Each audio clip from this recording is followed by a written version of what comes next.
My name's Eric Laursen. I am a resident of Buckland, Massachusetts. I'm 65 years old, and I'm originally from San Francisco, California. I guess you'd say I had a pretty middle-class upbringing. I guess really it's middle class, not upper middle class, not lower middle class, dead middle. My parents were both accountants. And I guess you'd say I had a good education. My parents at the time were both Republicans. They were fairly conservative.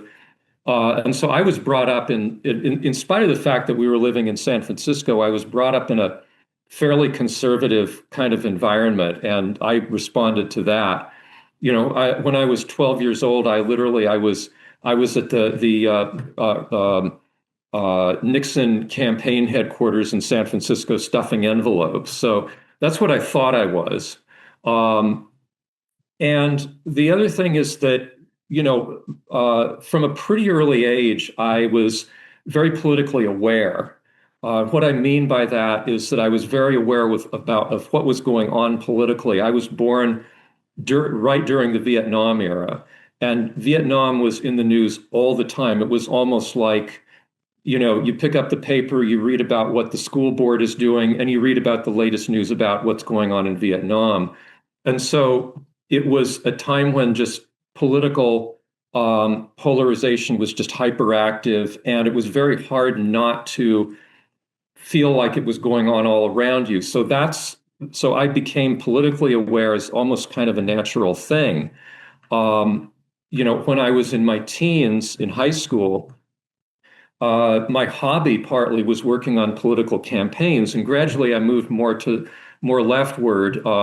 I was one of these people you would see outside of the grocery store on Saturday mornings trying to get you to sign petitions for putting ballot measures on the ballot or put candidates on the ballot. And I did canvassing and all sorts of things. It was, like I say, it was kind of a hobby with me. Later on, I went to college in New York at Columbia University, and this was kind of in between the period when the 1968 protests over the gym and the takeover of Hamilton Hall happened, and Columbia was basically seemed to be echoing what was happening in Paris in May '68. I was there in between that period and the period where the apartheid divestment movement got off the ground at Columbia.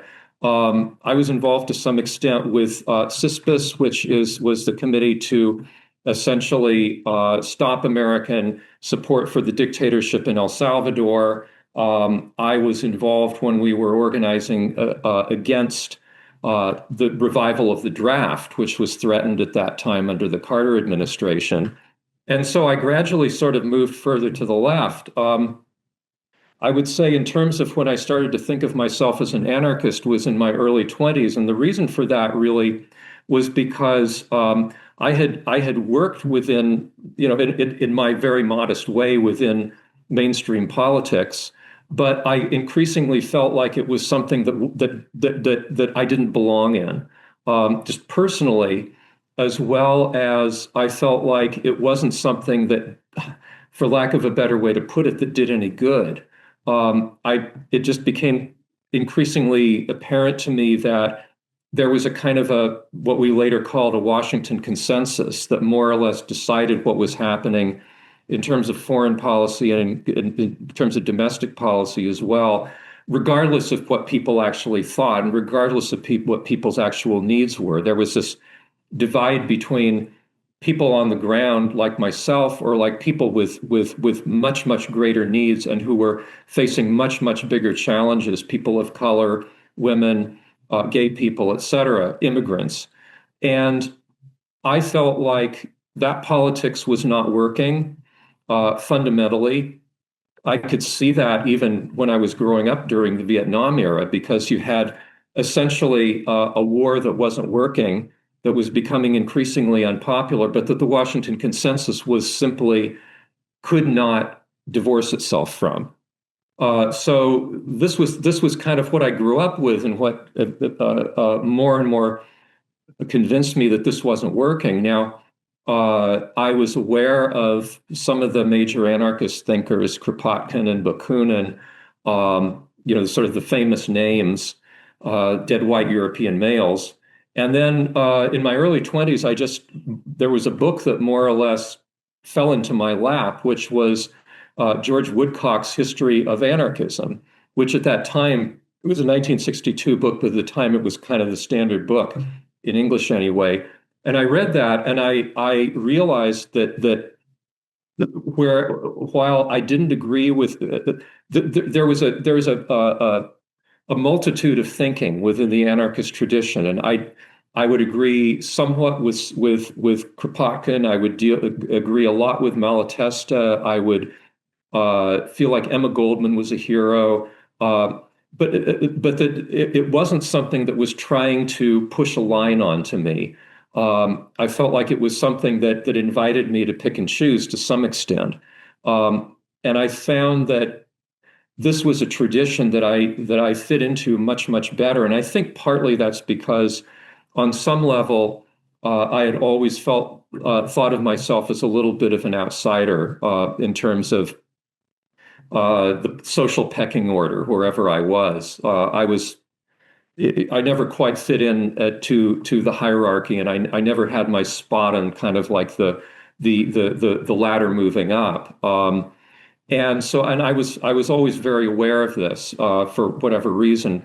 And so anarchism appealed to me on that level too. It wasn't something you had to be born into. It wasn't something that was part of a tradition. It was something that you felt inside yourself you belonged to. And again, you were free to criticize it. It wasn't prescriptive. You could improvise within the anarchist tradition, and that was okay. So I felt like this was something that I could work in intellectually. I could work within as an activist, not feel like I was selling out, and also I felt like anarchism for me was more realistic because it was willing to look the system in the face and say this is not working. To say. To criticize something, even at the expense of rocking the boat. The civil rights movement accomplished quite a bit within the traditional political system, but it wasn't going to go all the way. This system is racist to the core.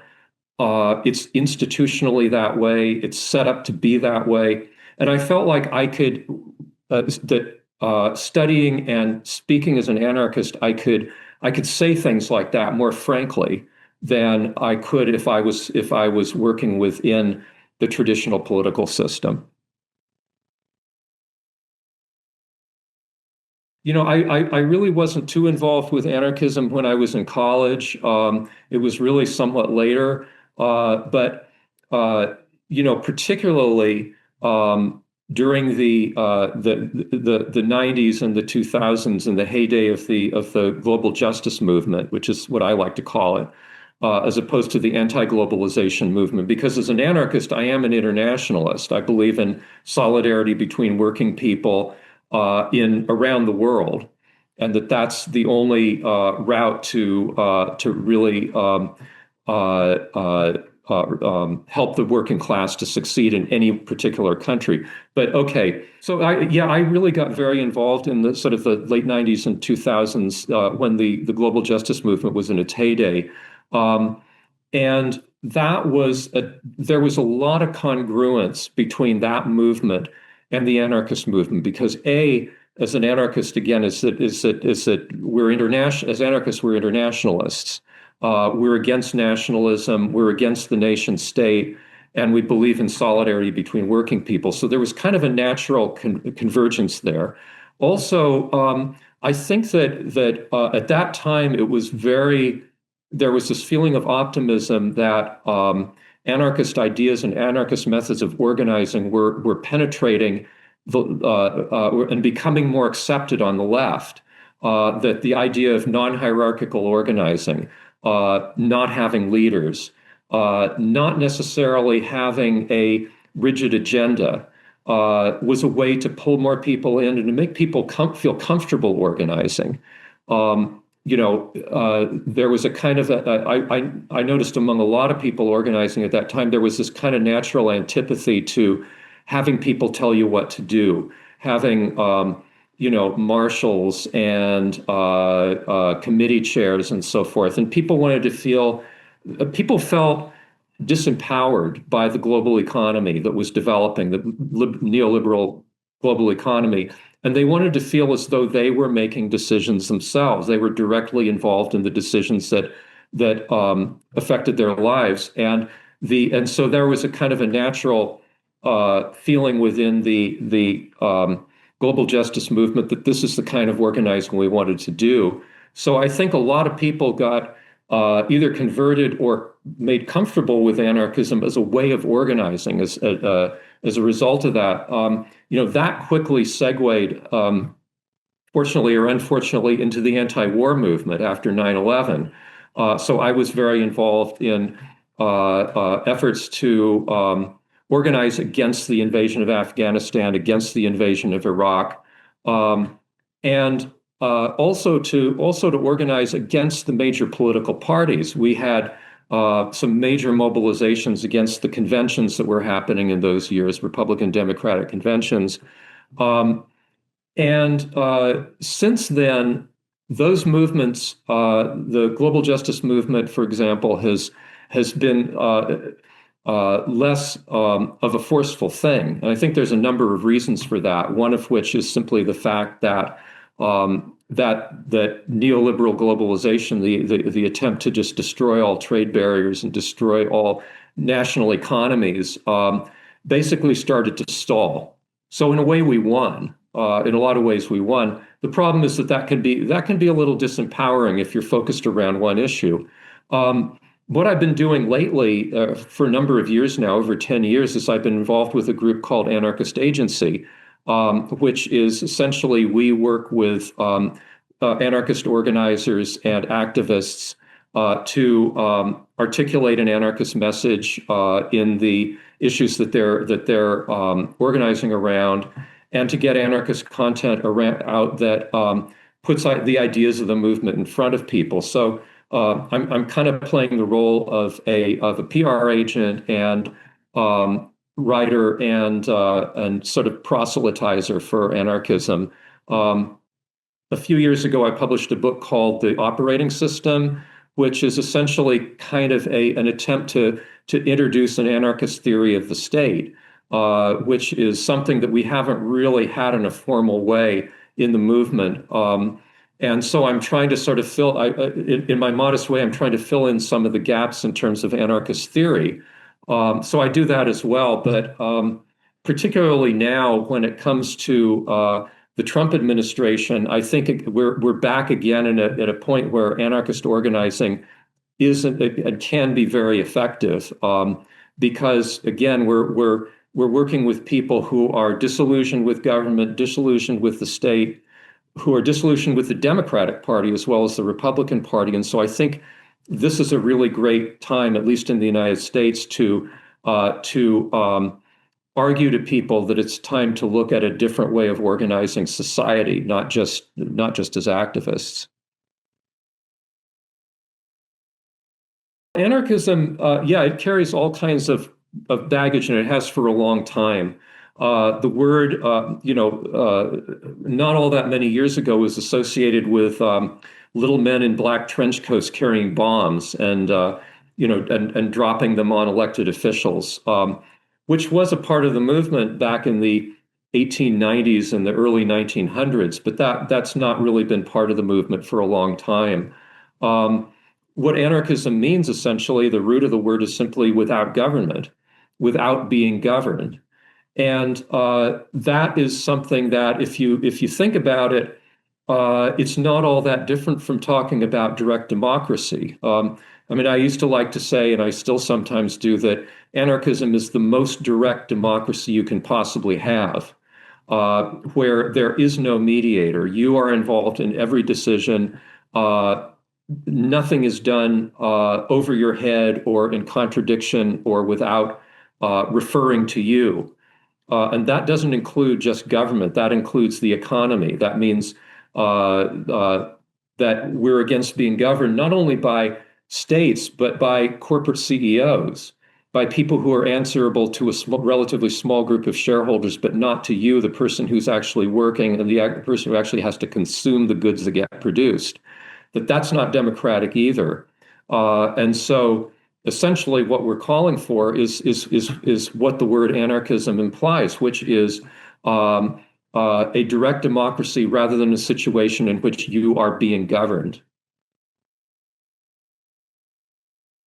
It's really two or three things. And, this is a little bit of a digression, but, not that long ago, I read Common Sense by Thomas Paine for the first time.